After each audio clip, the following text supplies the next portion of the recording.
Good morning, everyone. Morning. Welcome to another episode of Situational Awareness Matters, Real Talk with Real People. Today, we have a very, very hot topic. We're going to be taking a deep dive into Texas, the first stronghold. And is this going to be a modern-day Boston Tea Party? Good morning, gents. Morning. I'm your host. Fellas. Good morning. I'm your host, Lee Schwartzberg, and joining me, as always, are my esteemed co-host, Rennie Archambault and Chet Babcock. Good morning. Today, we have with us a special guest. Has he called in yet? Yeah, he's backstage and Is he backstage? in the holding pattern. All right. So, I'd like to welcome aboard Pete Forcelli. Good morning, Pete. Thank you for taking the time out of your busy schedule to be with us here today. Why don't you introduce yourself to our viewers and tell us a little bit about yourself? Sure, yeah. My name's Pete Forcelli. Oh, yeah. Retired federal law enforcement officer. I did 20 plus years with ATF. Before that, did 15 years with the NYPD. Started as a beat cop. Eventually became a detective. Wrapped up my last 5 years there in the homicide squad. And in my time with the ATF, spent some time in New York. Was a supervisor in Phoenix. Blew the whistle on that whole Fast and Furious mess. Then bounced around after that for the rest of my career. Eventually wrapped up in headquarters. So I've been out for 2 years, but still very involved in what's happening at the Southwest border. Wrote a book on that Operation Fast and Furious mess because the real story's never been told. If you watched the news back then, you heard the Republican version or the Democrat version, which were, designed to protect various presidents, but you never heard about, who actually made the decisions and had the blood on their hands. So that's why I wrote the book, The Deadly Path, which is coming out in March. Well, What's the name of the book, Pete? It's called The Deadly Path. The subtitle is How Operation Fast and Furious and Bad Lawyers Armed Mexican Cartels, because that's what happened. So, yeah, I name names. People need to be held accountable. They weren't. They will be. Yeah. Mm-hmm. Awesome. Thank you for joining us. Pleasure to be here. Thanks for having me. All right. So, gentlemen, you have to excuse me, a little under the weather today. So if I sound a little nasally, deal with it. It is what it is. All right. So, Rennie, I know you're chomping at the bit here. Let's get into the Title 10 and Biden threatening to turn the National Guard into a federalized force. And I use this word with as much salt as I can muster, conscripting the state's militia to do the dirty work of a tyrannical government. Yeah. And you think gents will comply? And you think that Texas will comply? No. Mr. Producer, can you pull up that photo that I sent you? That's the only one I think we get today.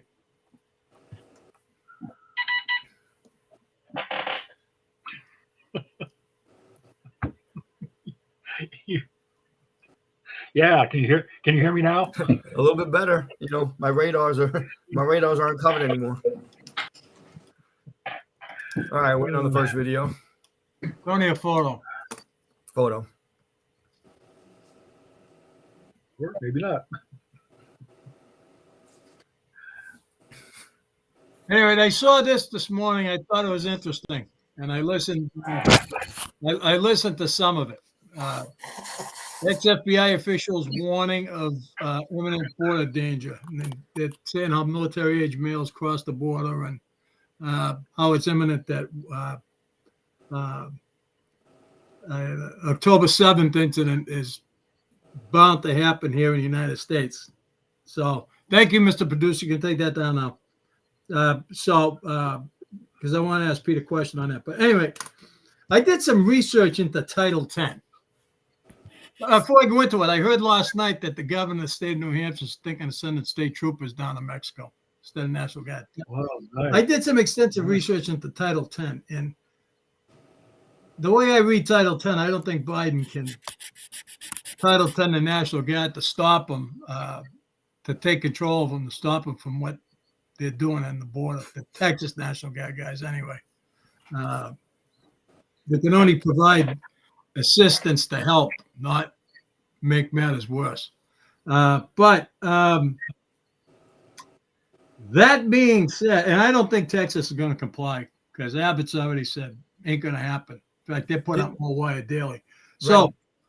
Pete, I'd like to get your thoughts on that photo that I just had them show about how the FBI thinks that there's going to be some serious stuff going on.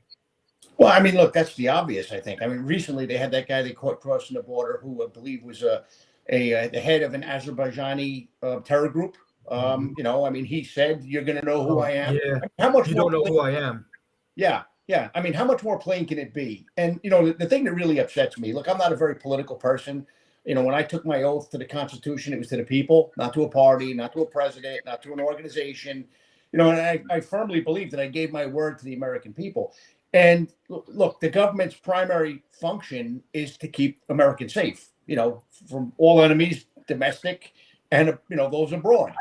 And here we are with an open border. We have a DHS secretary who lies to our faces and says they have operational control of the border. That's clearly not the case. It's somewhat refreshing to see the FBI at least now coming out and saying that there are threats coming across our border. But the question is, how many are already here? I mean, it only took 19 people on September 11th, right, to take down 2 buildings. And I know they're conspiracy theory and whatnot, you know, and whatever. But look, I mean, I lost a right lung to 9/11 related cancer from responding there on that day. I lost very good. I lost 7 very good friends that day. I've lost more than 3 times that many since from the 9/11 related illnesses that followed. I mean, how much worse can this get? It's embarrassing. I mean, what our current government is failing to do at our border is astounding. And look, we're talking about terror threats coming from all over the country. I mean, from all over the world. But let's not forget the stuff that's going on in Mexico. I mean, the cartels, who I believe should be designated as terror organizations, or at least some of them should be, are engaged in terrorist activities just south of the border. You have CJNG patrolling large swaths of Mexico in armored vehicles, in uniform, with weaponry coming from all over the place. I hear some of it's even made its way from Afghanistan and from some of the weapons we provided to Ukraine, because the cartels are now, you know, international conglomerates. I mean, what bigger threat can we have than what's right at our doorstep? And nobody's done anything till now. Finally, the FBI is coming out and saying that there was some, you know, pending threats. But this is insane. Hey, Pete, hold on one second. We have a Facebook user said, Waco, Ruby Ridge, Clive and Bundy, is Texas next? I hope Texas isn't next. I mean, look, Texas is a state. I mean, we do have, you know, the states do have powers. You know, I'm a firm believer that states have their rights as well. This is insane. I have a follow-up question for you, Pete. Last week, the president of Mexico asked the Biden administration for $18 billion for their help in controlling the migrants. I'm not sure what's going to happen with that, but it's largely out there that the cartels are actually controlling everything, including the president of Mexico and the country itself. Thoughts or feelings on that comment? I agree. And look, obviously, AMLO's been in bed with the cartels. But let's be realistic here. And look, I don't blame our Border Patrol guys. And look, I get it. I mentioned what my oath meant to me. I blew the whistle when things were going sideways on Fast and Furious because I believed I had a duty to do so. It almost cost me the ability to feed my family. So some folks might say, hey, these Border Patrol guys should walk away from their job if they're asked to do something, you know, or not, you know, fulfill their duties. That's easier said than done, right? When you got to feed your family, right? At the same time, I've worked the border. You know who controls the border for stuff coming into the United States? Border Patrol does what they can. They're not everywhere. It's the cartel plaza bosses. So the stuff that's coming across into the United States is coming across by the grace of the cartels. They're making a tremendous amount of money smuggling fentanyl, smuggling aliens, smuggling terrorists, smuggling drugs. CJNG last year alone made $4 billion in tobacco smuggling, right? Think about that for a second. Because what did this administration just try to do? They were thinking about criminalizing mentholated cigarettes. Do we not think that China, because I know for a fact they can fill that void instantly and have now the cartels benefiting from smuggling mentholated products into the U.S.? They're poisoning our pills with fentanyl. God knows what they would put in cigarette products that they were bringing across. We've lost our minds as a nation because we're being driven by special interest instead of by people who are driven to protect our country. Amen to that. Yeah, that's a really good point you just made, Pete. It's a special interest issue. everybody blames all this on Biden. They blame it on the Democrats. They blame it on politicians. No, it's because they want open borders. They want free access worldwide. They don't believe there should be any borders anywhere, right? Well, that's not going to work. If you can't have a nation if you don't have borders and don't have your nation secured. It's just human nature. It's just not going to happen. So blame has to be laid in the right place too, I think. Yeah, right. And like you said, there's cartels. It's foreign interests, foreign organizations. It's much bigger than what we just are little politicians here. Absolutely. All right. Before we go forward, I just want to mention to our listeners, our viewers especially, if you can see the banner on the bottom, it says call the show. The number is 508-974-4231. You could call in live and talk to any one of us or say anything you want to say live on the show. We do have a call. I just saw the message. Yeah. Go ahead, caller. And we do have the ability to. Oh, we have a caller. Look at that. Hey, caller, you're on the air with i12 GIA, Real Talk with Real People. Good morning, caller. What? Hello. My sister. Come on, baby. Right there. Hello. Thank you. Thank you. All right, we can barely hear you, Mr. Producer. If you would let him know that we can't hear him, have him call back in. Maybe he has a bad signal. Go ahead, caller. Guys, you're not hearing the caller? No, we are not. No. We can see his icon moving. We can't hear him, though. Caller, could you speak, please? All right. Maybe we lost him. Caller, why don't you try back, please? There we go. Okay, moving on.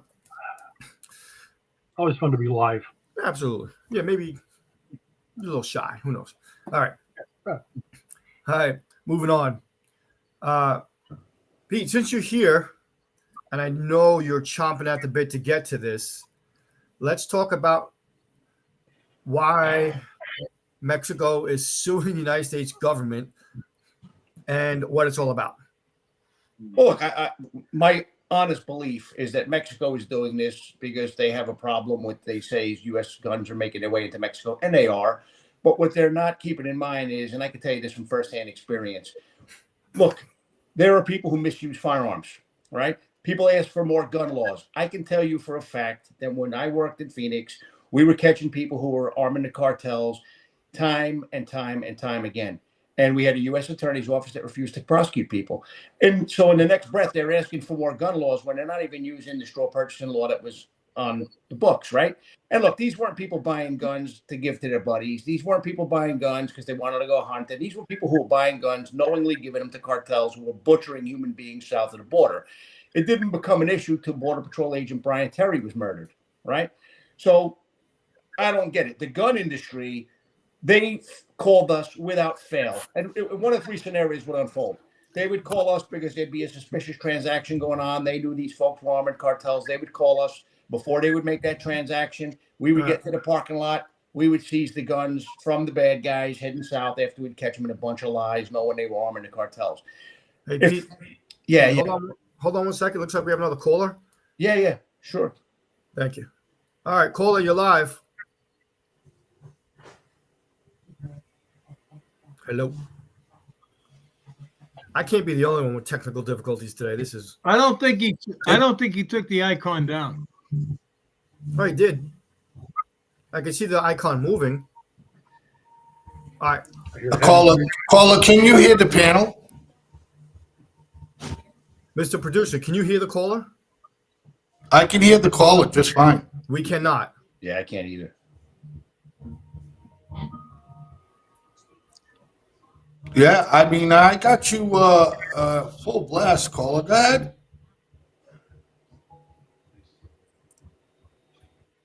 Yes, sir.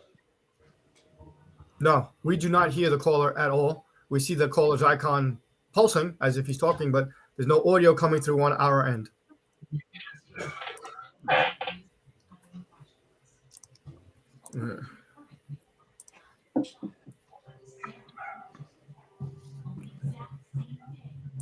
All right.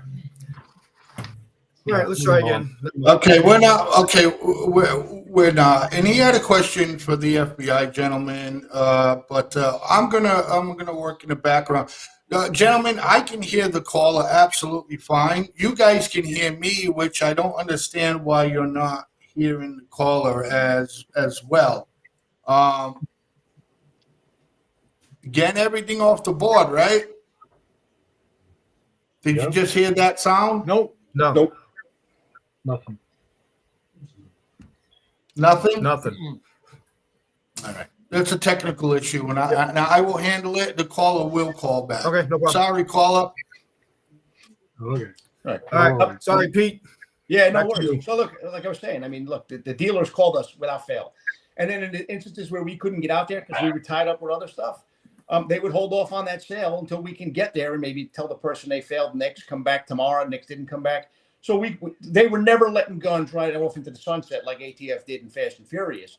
So how the government of Mexico is suing the firearms industry is somewhat astounding to me. Here's the other thing.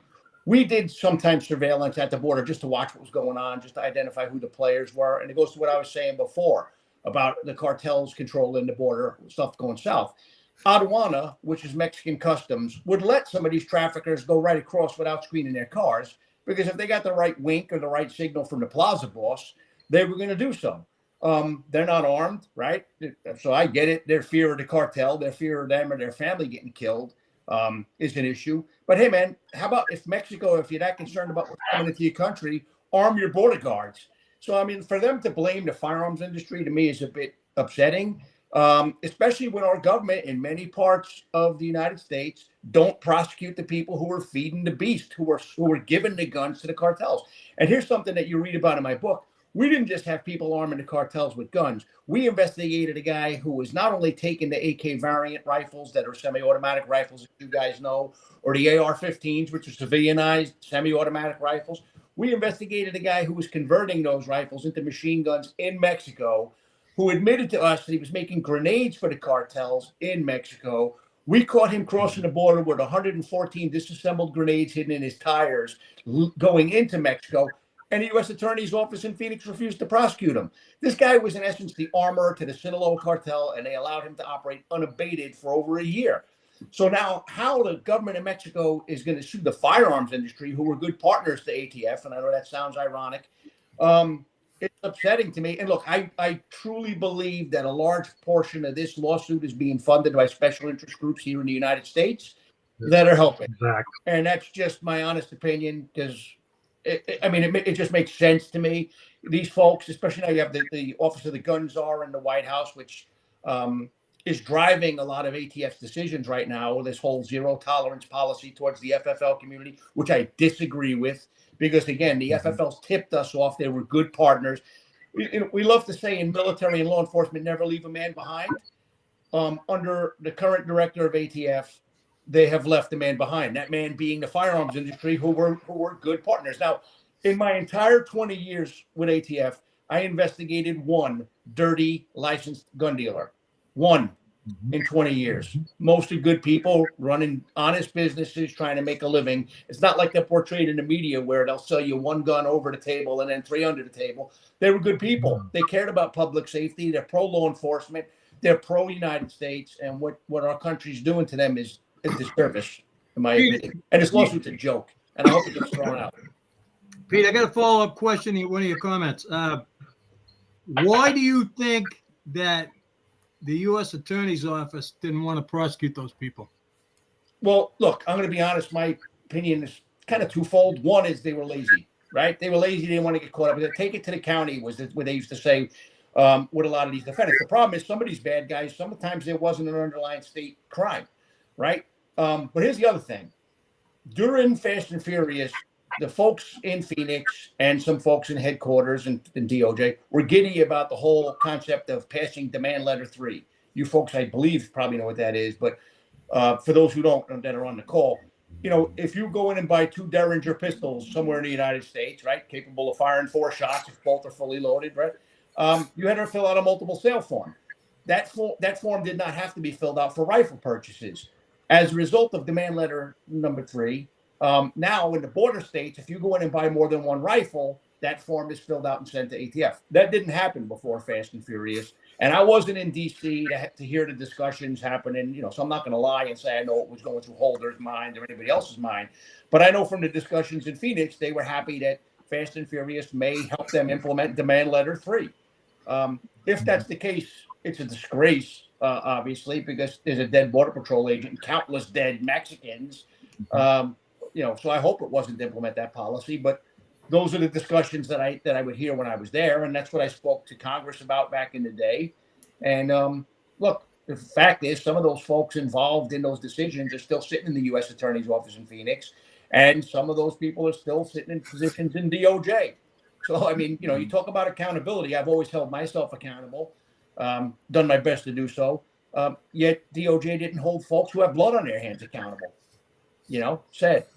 So why do you think the ATF would be? How would the ATF have any bearing over like long guns? You just said that 2 or more guns. I thought the FBI did background checks on the long guns.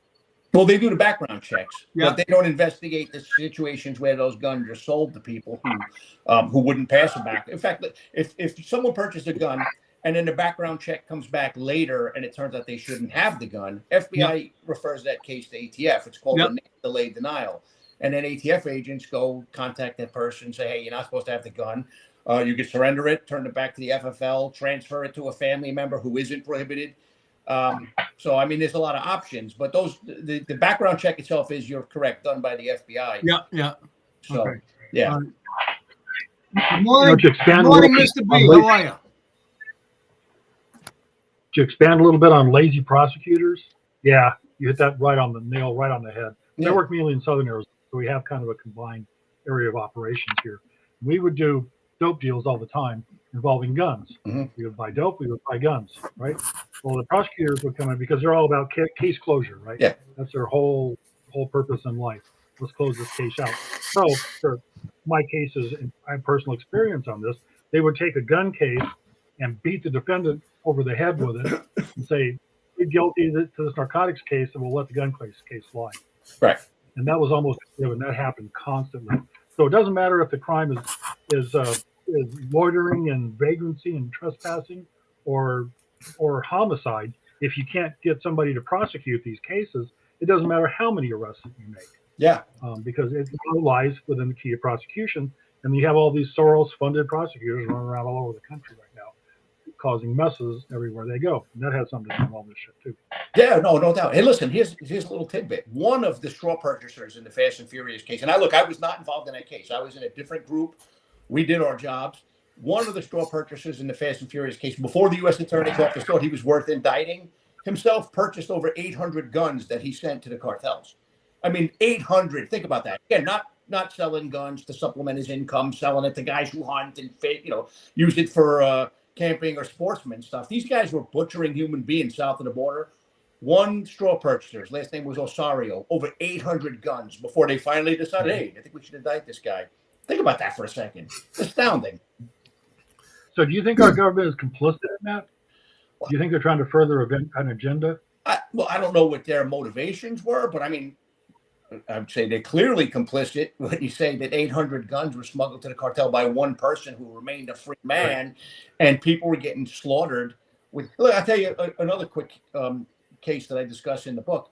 We had one guy who, we had a firearm turned up in Canada and Mexico. 21 people were dead at a crime scene. One of the guns from that crime scene traced back to a dealer in Arizona who was a cooperative dealer. And look, straw purchases are acts of deception. So sometimes the dealer doesn't know it's a straw purchaser. When they did, they called us. So anyway, gun shows up at a crime scene 48 hours after it was bought. So we find the straw purchaser. He confesses, yeah, I bought it, gave it to a guy, knew he was going to bring it to Mexico. We catch the guy who brought it into Mexico. He confesses. They refuse to prosecute the guy because they said, well, the gun's in Mexico, body of the crime's in Mexico. Hard pass. 21 people were killed. 4 of them were cops. 4 other cops were captured because the cartel rolled, you know how they roll down there. They roll in caravans and they're violent people. 4 other cops were taken into the desert, tortured, and left for dead. We had the people responsible for helping arm them. They wouldn't prosecute it. this was the tone down there. It's like if it involved hard work, they walked away from it, and that's not how it's supposed to work. All right, check this out. Ready?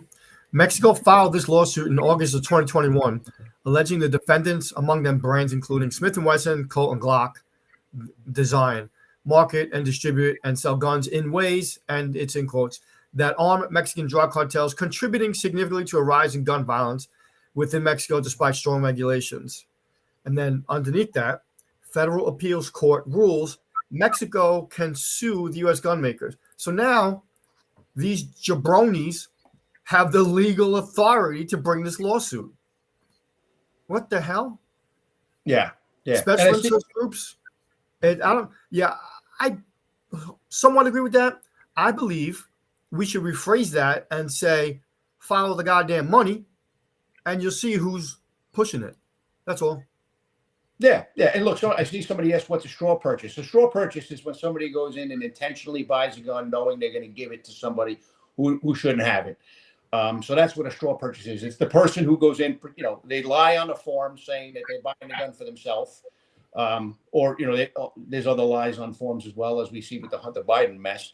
But yeah, so that's what a straw purchase is. But look, that's what we should be holding accountable. They should be being prosecuted. But here's another little thing that most folks don't know. When Fast and Furious was going on, and shortly before that, there was a Mexican prosecutor assigned to the Phoenix ATF office. His job was to help prosecute the Mexican folks who were Mexican citizens who were in the U.S. coordinating the straw purchasing schemes, right? He was there for years. You know how many folks he helped prosecute in those couple of years he was up there? Zero. So, I mean, Mexico should look in the mirror a little bit. Arm your guards so that they can stop the cars coming across the border if you're that concerned about American firearms. You had a prosecutor who was up here for years who did nothing. He actually got thrown out of the office because he was downloading porn on his Mexico government computer.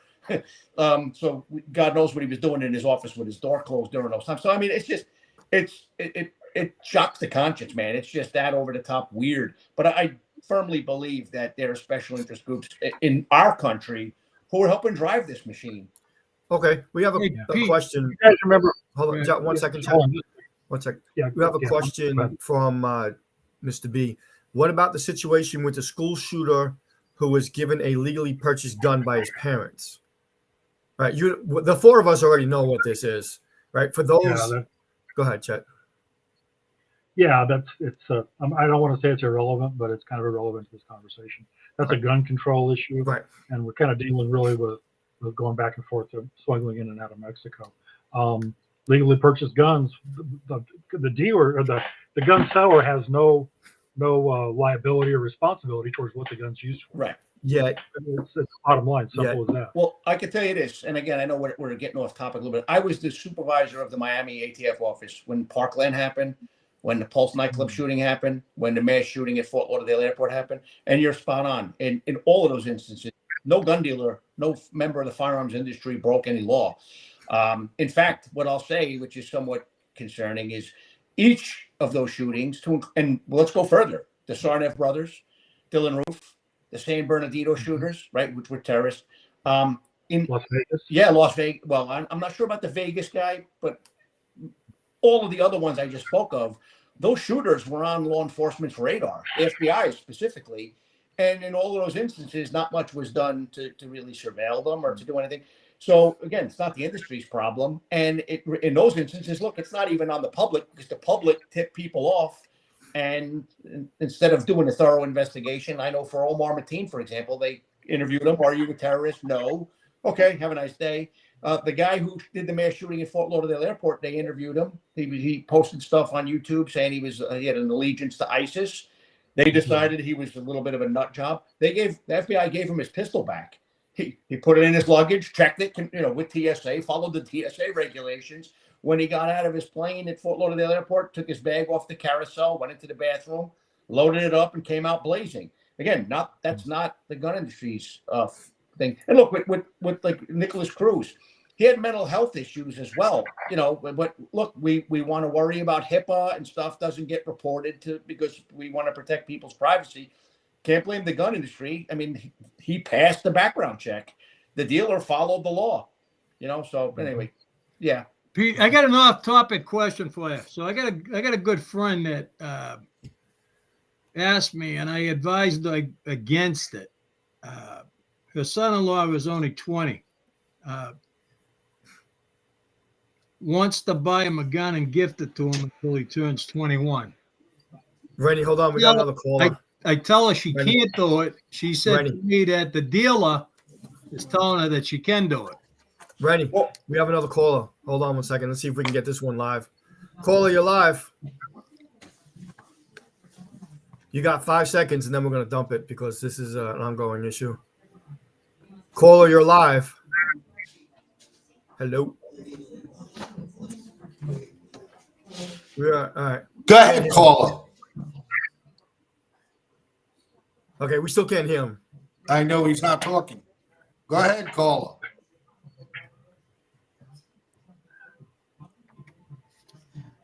Hello, caller. All right. Yeah, we don't do pizza deliveries. Sorry. No worries, man. Hey, you want me to answer your question until we can? Please. Yeah. All right. So look, Yes. obviously there's the federal firearms laws, and then each state has their own firearms law. So, like, say in Arizona, if I buy a gun and then a year later I want to give it to my kid, I'm good to go. In a state like New York, I'm not, because state law requires that any transfer of a firearm has to be done through a licensed gun dealer. So it depends on where you're at. You know, I wouldn't want to encourage someone to violate the state law, but under federal law, if you have a firearm, let's just say I have a gun and I take it to the range and I just don't like the way it shoots and I want to sell it. Under federal law, as an American citizen, I can sell that firearm to another person or transfer it to them, Right. Without violating the law, as long as I'm not engaged in the business of doing that for profit. Right. So that would be my advice. Is she should check with the local. She lives in New Hampshire. Yeah, I think New Hampshire is pretty wide open when it comes to transferring firearms. I don't believe they have a lot of firearms laws. But again, I never worked in state law enforcement in New Hampshire, so I would have her check. Yeah. Just so she doesn't put herself in a bad position. Yeah. Cool. Thank you. I appreciate that. Yeah. I had one more comment about prosecution before we move on to something else. Do you guys remember the Marine that was on leave and wandered into Mexico and had some loose rounds in the bottom of his truck? Yep. And was locked up in a Mexican prison for how many years or how long? Yes. They'll prosecute a U.S. citizen, again, agenda driven. They'll prosecute a U.S. citizen for that. But yet Mexico, cartel smugglers can, with impunity, run all over our country and nothing happens to them. They're not prosecuted. Correct. It's appalling. And if I remember correctly, that Marine didn't intentionally travel to Mexico with the firearm. He was trying to make a U-turn. Yeah. Correct. He was trying to make a U-turn. Yeah, exactly. Well, that's right. Yeah. Yeah. Yep. So that was he was just a target of opportunity. You know what pisses me off most about that particular incident was you'll spend all this money lobbying and you'll spend all these appalling, right, Pete, as you says, appalling, I'm going to call them servants of the dark, the darkness, if you will. And they'll let all these assholes go. And then they're going to jam up a Marine who's trying to make a U-turn, who's not even carrying a firearm, but rounds. That was appalling. And the second part of that equation to me was these assholes, our government, didn't do anything, or let me rephrase that, didn't do enough to get him out. You know, talking about what you just said, they could have got him out, I'm sure, instantly. Yes. But it sounds like you said, Chet, it was agenda driven, and they wanted to make a scene, and they wanted to make a political statement about this guy for whatever reason. Well, let's look at this, right? And I agree with everything you just said. He didn't fit what they believe to be a good American. He armed them. He was a person that had guns. I mean, under that administration, guns were evil things, right? I disagree with that. At that same administration said Bergdahl served with honor and distinction, right? And I think it's because that they dislike, not only did that administration dislike guns and law enforcement, they didn't have respect for our military. So someone who like rose to the level where he viewed the military as not worth being a part of and walked away is someone they viewed worth honoring. And look, I'm not a Republican or a Democrat. I'm an independent. I'm a law and order person. I think that both parties have kind of lost their way. But yeah, there was a lot of activism happening during that administration, some of it behind the scenes. And I think there's a lot more of it happening now. And that's what frightens me, frankly, is how far does it go before the pendulum swings and we start getting back to being a country of values? All right, so Right. check this out. You segued into where I wanted to hit just next. You ready? I know, Pete. I'm chomping at the bit to hear your response to this. So this piece of propaganda I found on farsnews.ir. It's a Saudi Arabian network news, and it says the entire world is watching this standoff now, and the Arab coalition is spreading rumors. And I quote: "U.S. civil war warnings grow over Texas standoff. The rest of the world is watching us. They're looking at us for one. They're deciding whether or not this is a test of weakness on our government's part, and they're also deciding what they're going to do next based on how this plays out." What are your thoughts, Pete? Well, this is scary. I mean, first off, to your point, somebody mentioned it earlier, we have a border. We're not a nation without borders. You look at our administration is saying they're doing a great job securing the border. Texas steps up, puts barbed wire down because they're saying you're not. And look, the evidence, the footage that you see on TV shows they're not. And now they're suing Texas, and they're threatening to go out and arrest Texas law enforcement, National Guard folks with federal agents who, by the way, I heard are saying we're not doing that. But yeah, I mean, this standoff is absurd. And if I were a foreign country looking at what's going on in this country, would I think that we're in a time of absolute weakness? Hell yeah. I mean, it's hard to say we're not. I mean, the irony, it is frightening. And look, do I worry about us having a civil war? I don't think we're there, but I think there are some people who would be, gleefully willing to participate in something like that, which is kind of scary. You don't think there's a Boston Tea Party event growing right now? Potentially.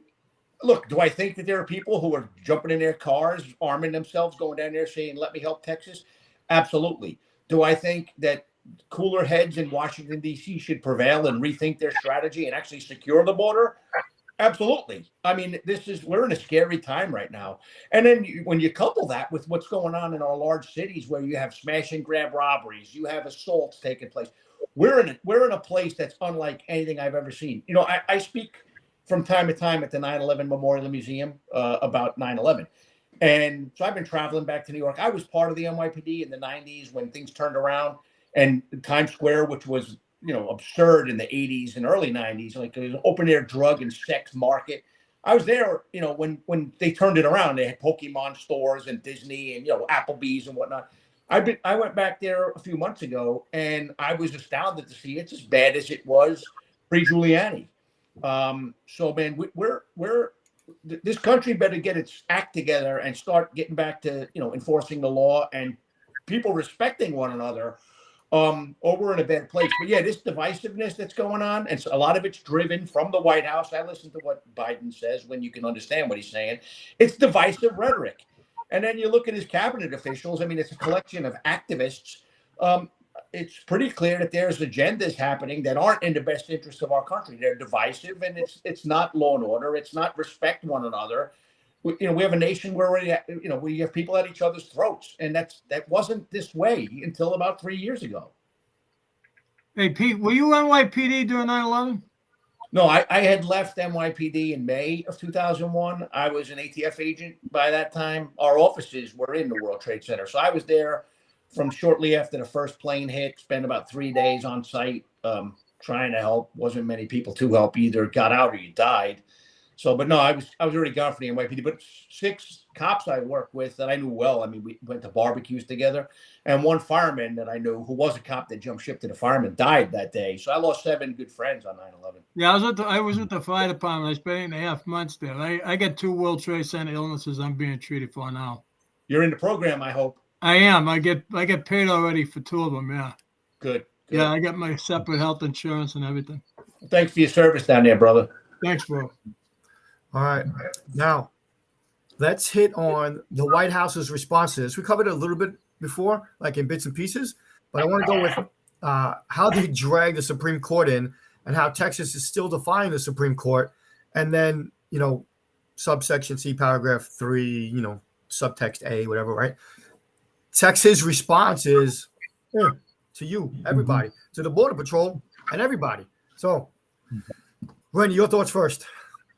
I want to get that blood pressure down a little bit, let it out. My BP is good. I am totally surprised that Amy Coney Barrett and that this John Roberts, you got to kind of expect he's going to go with the liberals all the time. I don't know what Amy Barrett's problem is. I think I'm under the impression that the FBI, federal law enforcement, got something on each one of them, because that was just the worst piece of jurisprudence I've ever seen in my life. That decision, and I suspect they still got the appeals process to go through. It's going to end up back at the court, and she's going to reevaluate her vote on that, and it's going to turn around and rule in favor of Texas. But until then, it has the potential to get ugly. Pete? Yeah, look, I agree with what you just said. And look, what I've heard, I have friends in federal law enforcement still, and look, I'll be their biggest advocate when they're getting it right. And I've proven it when they're getting it wrong. I'm going to call them out. From what I've heard from the boots on the ground people in Border Patrol, they're not looking to lock up any Texas National Guard folks. And look, I think the FBI, as much as I really don't care for Christopher Wray, I don't think he's a good leader. I think even he realizes this is not the hill to die on. So I think you're going to see some pushback from people with integrity that are going to say, hey, man, Texas has a right to protect. I mean, look what's happened in New York. You even have a Democrat mayor, Eric Adams, who was a cop when I was a cop, who is pretty much the dumbest human being I've ever met, who was woken up and said, hey, man, this is not sustainable what's happening. So, I mean, when you start to hear these hardcore Democrat voices piping up and pushing back on the White House, I think at some point the White House is going to wake up and realize that this is not popular, what they're doing for their political survival. And it just makes you wonder who's inspiring them to make these decisions. You know, I mean, again, I think it's special interest. I think it's the globalists. But, that's eventually, hopefully, it'll all come out in the wash. Pete, I heard a comment the other day that Eric Adams and Kathy Hochul really don't want to stop the flow of the migrants into the city. They're just putting on a show. And they said if you listen to both of them very carefully, after they get done with their rants and raves, they keep asking the Biden administration for the money. Well, yeah. I mean, look, obviously we know how the Democrats work in these states. They're in it to get on the dole. They want as much money as they can. I think what Adams is saying it out loud because he's trying to preserve his mayor, so he could stay in office. Because look, regular New Yorkers, except for the ultra liberal folks who just for some reason don't get it, they're tired of this. I mean, you see legions of people riding around New York City now in these stolen scooters committing crimes from these foreign countries, a lot of them South Central American countries, but you got folks coming from all over the planet. I mean, right now New York is not a safe place to be. So, rational New Yorkers who used to be able to walk to the grocery store at night and not have to worry about getting jumped, they're getting tired of it. And I think that's why you hear Adams pipe up. Now, do I think that he relishes fighting with Biden? I think to some degree he does, because it makes him look like that he's got a spine. But look, the Democrat Party's in lockstep pretty much on this, and that they don't want to secure the border. And look, and you hear rumors, well, it's because they want to bring in more people to vote. I heard that theory. I've heard that they're actually doing it for redistricting. I don't really follow politics enough to know which is the accurate answer there. But look, rational people know that people coming into this country that are unvetted, that are going to various parts of our nation, establishing ties in cities, some of whom have MS-13 backgrounds, some of whom have ties to the cartels, it's just not safe. This is foolish. Yeah, and I live in New York, not in the city. I live on Long Island. So and I see this every day, every other day. And the challenge is they're watching it happen. They're just watching it happen, right? Let's touch a little bit on politics here because I want to hit on one point. And I want to stir some shit right now. And it's I get one shit stir per episode. Here's mine. So now the GOP is backing the Lone Star State. Side note, this is an election year now, isn't it? Yeah. Yeah. Chet. What? What? Yes. I want your unadulterated, unfiltered opinion on that political statement. Oh, my brain is still stuck on Texas. Everything's Right. Okay. all logged So, in. We kind of wandered off from that side. Let me get Texas out of the way real quick, and then Yep. we can deal with the rest. Absolutely. Okay, Texas Supreme Court. You know how I'm about going down rabbit holes? Back to agenda again. There's a reason for this decision was made, because the big picture issue here is states' rights. Mm-hmm. Yeah? Yes. Okay. Texas is a battleground now for states' rights. Politics. This is a setup. The Supreme Court did this intentionally because it's a setup for the next administration to have a smoother path to delineating states' rights and small government and a federal influence, right? Big picture. And I think that's why they're going to start this conversation right now. And then, next year this time, we're not going to be dealing with this shit because it's going to be solved. So that's just my thoughts on Texas. That's a very global, big picture view. Yeah. Thank you. As always, we know boots on the ground guys, Border Patrol, National Guard, military, so forth and so on. All of us work extremely well together. Mm-hmm. And until those asshole politicians get involved, that's where things go to shit. Yeah. Right. But you're not going to see Border Patrol arresting Texas National Guard or anybody else. Or Those guys are too tight. yeah, well, because they already said it'll be a bloodbath. Abbott already said Well, that. yeah, no. They said it, but it won't be. Those guys aren't going to start shooting at each other. Could you It's just not imagine gonna though, happen. with a horror? Yeah, I could imagine. I could No. absolutely imagine it. The state of affairs we're in right now as a country, I could absolutely imagine it. Nothing. Hey, Rennie, remember this? Nothing surprises me anymore. No, Yeah. Right? no. So, Well, the cooler heads are the guys that still work for a living. The politicians can imagine whatever in their feeble little brains, whatever they think is going to happen. But the guys that actually do the work, it's not going to happen. Yeah. It just won't. I mean, Look, this is not another civil war. It's not North versus South. We're not emancipating slaves or anything else. This is a lot more personal, I think, for everybody. And it's agreed. states' rights against the government. Right. So I'm gonna just start a little more shit here with you, Chet. Right? Okay. Here it goes, right in a circle. So it hasn't happened until it happens, bro. Yeah. Yep. I try to be more optimistic. No. Hey, when we close out the show, the last two lines will fit this sentence. Will fit this, right? Well, and I'll say that for the one at the end because I don't want to ruin that. But holy shit, Pete. Yeah. Well, yeah. I mean, anything's possible. Pete, are you familiar with the term "prepare to self-rescue"? No. Ooh. Okay, you should get familiar with it, and after this, we should have a conversation about that. That's a model that the three of us are, I guess, living, supporting, breathing, if you will. Uh-huh. All right. So Anyway, moving on. Now, what did you ask me? Where did you want me to go with? the GOP is backing the Lone Star State, right? This is an election year now, isn't it? Right. So you'll notice, and I believe when I did the research last night, there was slim to zero Democrats backing the Texas initiative. And there was at this morning when I looked at it, it was 25 or 27 Republicans backing it. So we're split down the aisle here, aren't we? Pretty much. No, That seems definitively. to be the trend over the past few years. And look, what's upsetting, and again, I'm neither an R or a D. Whatever happened to walking across the aisle on when something was rational and dealt with national security?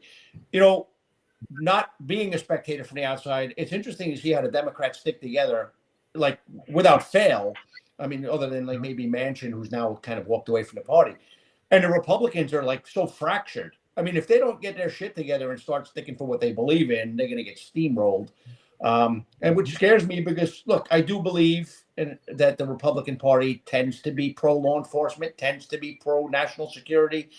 The Democrats are the ones spewing the whole defund the police and all of that stuff. And, it's frightening, to see how these folks just aren't standing up for what they believe in on the Republican side. Mm-hmm. Well, you have the combination of rhinos and Republicans and conservatives and liberals. And, Democrats are pretty much turned into the evil overlords in this story. They're like the Bond supervillains.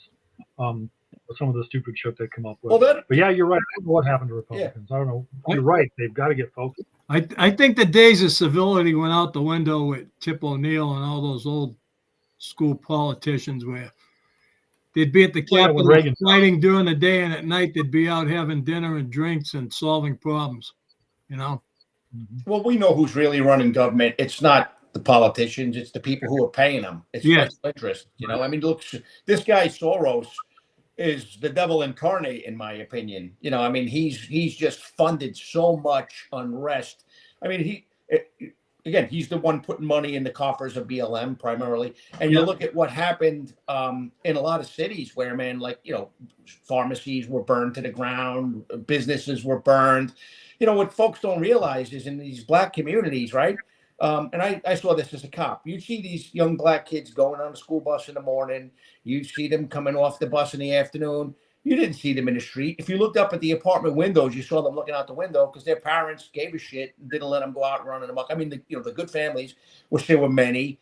So what you had people who were prisoners of their own neighborhoods, right? Prisoners of the mayhem.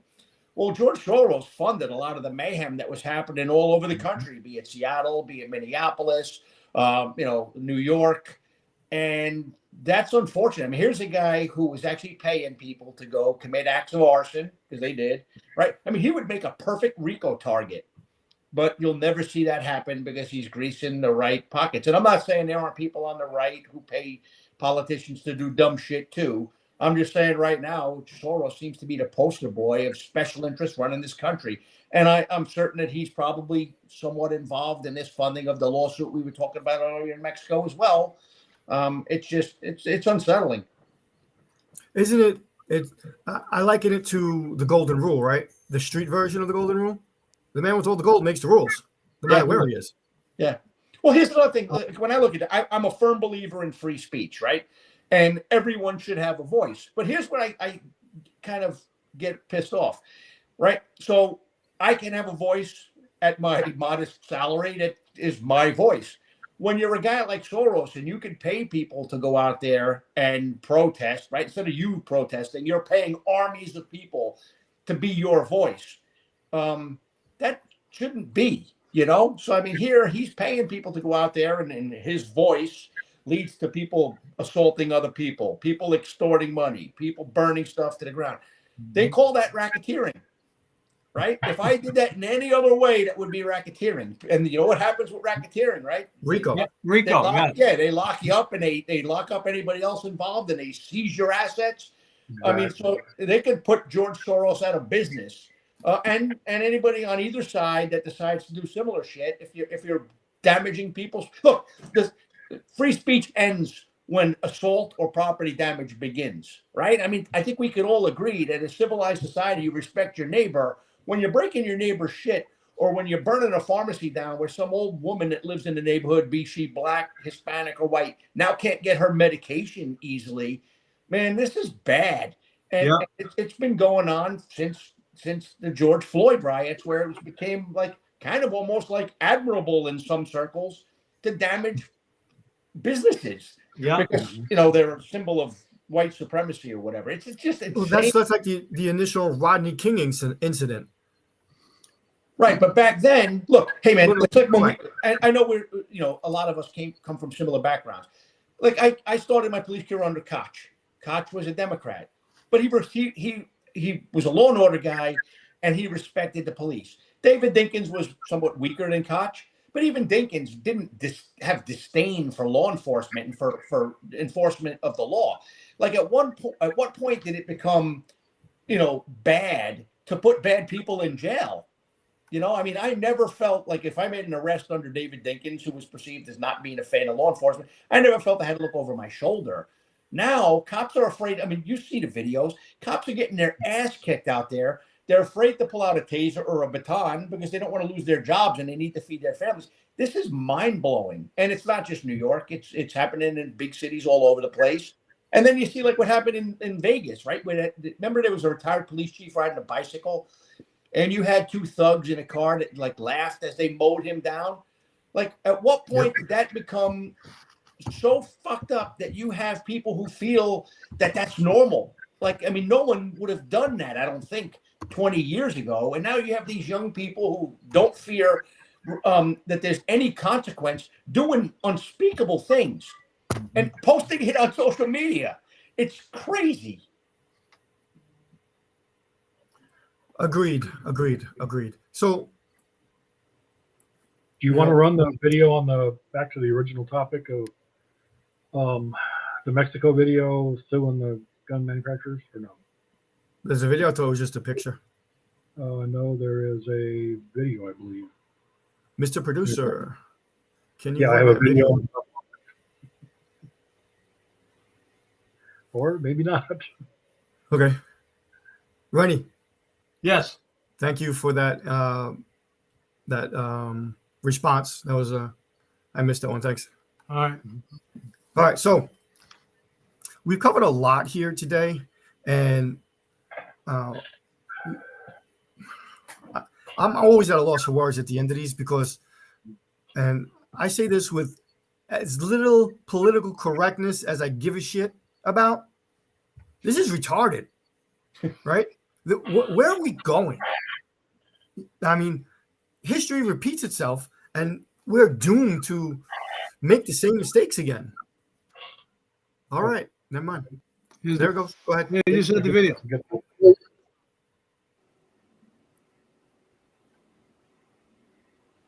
Suing several companies in the U.S. Ian Lee, the White House signs off on a potential weapons sale with Taiwan, while Mexico is suing several gun companies in the U.S. Ian Lee is following these stories as well as other headlines from around the world. Ian, good morning. Good morning, Amory. Yeah, Mexican officials hope the lawsuit will put a dent in crimes committed by illegal firearms. Authorities there say nearly 70% of all weapons trafficked into the country come from the U.S. In 2019 alone, those guns were responsible for 17,000 murders. So the Mexican government is suing big U.S. gun manufacturers, including Smith & Wesson and Barrett Firearms. They accuse them of knowingly contributing to the illegal trafficking and are seeking as much as $10 billion in damages. Any amount, though, would be up to the court to decide. Some legal scholars believe it's an uphill battle, pointing to laws that make it nearly impossible for gun manufacturers to be held responsible for the illegal trade. Next, the Biden administration has told Congress it's planning a $750 million. All right. So Yeah, it's gonna kill it. hold on, right? So this is my response to that stupidity. I lost my video. My response to that stupidity Guns is committed by- 71% of guns trafficked to Mexico come from the United States. All right, assholes. How about 110% of the drugs in the United States come from goddamn Mexico? We could countersue. End of story. We should. We Guns don't. committed by illegal firearms. Right. What the fuck is that? I've never seen my guns are all locked up. Not a single one of them has ever committed a crime. Well, And they're of course, legal. You're a Or law-abiding illegal. citizen. Well, my guns are apparently, because there's guns running rampant out there committing illegal guns committing crimes, apparently, according Well, to you whoever raised, that was on the news. you raised your guns well, apparently. They're well behaved. Great gun parenting skills, right? Yeah. So that's my. Ren, you want to say something? Or you just? No, I just don't want to address the Houthi thing. We're on Mexico. Yeah, no, we're not. Yeah, Yeah. it keeps coming up. We could do that another time, but for now, let's stay on Mexico. All right, Pete. Overall, this is an opportunity for you to get your book out there to our however many listeners we have today. I don't know, but why don't you give a quick plug for your book and tell us what it's all about? Yeah. Well, my book actually, look, I wrote the book about 2 years ago. It was finished. It takes time to publish things. Based on this lawsuit, frankly, I'm, it's like I hit the lottery, frankly, although I hope the book sells. I'm not saying it's going to make it sell, but this lawsuit and the book have a lot of common ground in that, yes, a lot of U.S. guns are trafficked to Mexico, but the industry's not doing it. It's bad people doing it. And when bad people get a pass, and I name in detail, I name the people who were involved, but I explain in detail various cases that we made that where prosecutors wouldn't prosecute folks. So you're not stopping the flow of firearms into the wrong hands if you're letting the people continue to do it, number one. So maybe Mexico should be suing the Department of Justice for not doing their damn job. So, I mean, the book, it's called The Deadly Path for a reason. And what it talks about is how those cases helped feed what later turned into Fast and Furious, which is where folks in the ATF's Phoenix Field Division allowed firearms to cross the border to try to build the case by tracing them back from crime scenes where they would turn up to the straw purchasers who were purchasing them in the U.S. and try to take down factions of a cartel, which I don't still see how it would work. And I've had over a decade to think about it. But, you know, I want to talk about something that's related. I just was asked to speak about this book at something called SHOT Show, which is the firearms industry's trade show. And what they appreciated is back when I testified in front of Congress in 2011, I explained how the dealers used to call us. Without fail, they called us. So again, they were helping prevent this from happening. But while I was out there, I mean, I was amongst thousands and thousands and thousands of members of the firearms industry, people selling police equipment, and they came from all walks of life: African American, Latino, guys with beards and sleeves. I mean, you know, and let me tell you something. It was shoulder to shoulder, just one of the biggest crowds I've ever been in. Some of the most respectful, decent human beings I've ever seen. No fights, no arguments. People were polite. So, I mean, they're really going after the industry, I think, is just wrong. They're good Americans. They're people who, again, I'm not saying there aren't some who are fucked up, because that's just any, you know, profession. You have your bad apples. But, I mean, it infuriates me what's going on right now with this lawsuit. But look, in some ways, it makes the book more relevant than it was when I wrote it. But yeah, I name names, and there's folks who were involved in that scandal who weren't held accountable because they were lawyers or because they were politically connected. And so when you read the book, you'll see exactly who they were and where they sit now. Some of them are still calling shots, which is somewhat appalling, actually. Thank you. And appalling and disgusting and all those other things. Oh my God. Right. I have a very tame potty mouth this morning, and let's just say that I agree with you on a much more prolific and colorful level. So, in general, you're describing great Americans in general. Yeah. All those folks are at those which kind of we've things. lost in the greatest generation, right? Yeah. Industry, yeah. All right, gentlemen, you have anything else you want to add? I'm good. Yep. No, good here. All right, Pete, don't go away. We're going to debrief after. Sure, Don't go sure. away. No, it's been great chatting with you guys. So, yeah. Awesome. It's been an honor having you. Thank you so much for your insight and your valuable thoughts. Rennie. I'm Take here. us out, bro. Rennie. Take us out. Well, I'd like to thank Pete for being here. I'm looking forward to getting his book. This show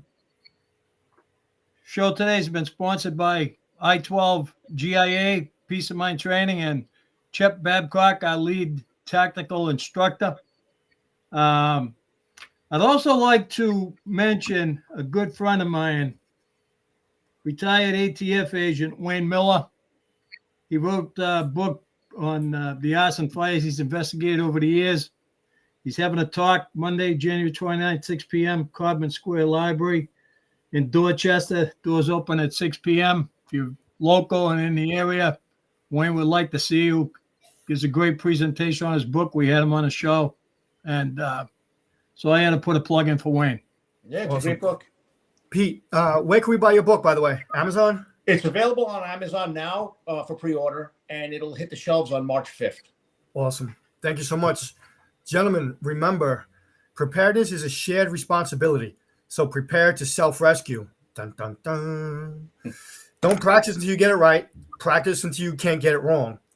Stay safe. Stay vigilant. Until next time, this has been another episode of Situational Awareness Matters, Real Talk with Real People. All right, gents. One final thing, Global Elite Tactical Training. My bad. Find us online. Yep. And bring our hostages home. Stop this fucking bullshit. Yep. Yeah. There, I made up for your potty mouth. Yeah. Well, all right. All right, cool.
Undoubtedly